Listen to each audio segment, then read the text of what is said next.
সাধারণত যারা খেলাধুলা করেন, যেমন ফুটবল, ক্রিকেট, ভলিবল বা বিভিন্ন ধরনের খেলাধুলা করেন, তাদের সাধারণত খেলাধুলা করবার সময় এ ধরনের লিগামেন্ট বা মেনিসকাসে আঘাতপ্রাপ্ত হন।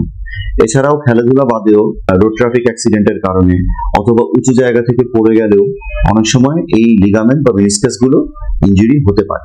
এখন আমরা আসি যে এ ধরনের লিগামেন্ট বা মেনিসকাস ইনজুরি যদি হয় তাহলে আপনারা কিভাবে বুঝবেন এবং আপনাদের কি করা উচিত বা আপনাদের কি করণীয়।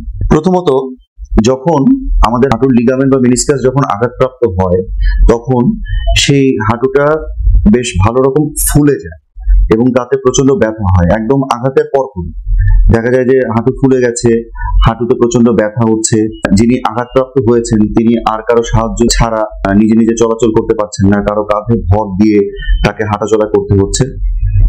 তো এই ধরনের পরিস্থিতি হলে আপনারা যেটা করবেন, প্রথমেই প্রাইমারি বা প্রাথমিক চিকিৎসার জন্য একজন অর্থোপেডিক বিশেষজ্ঞের কাছে যাবেন।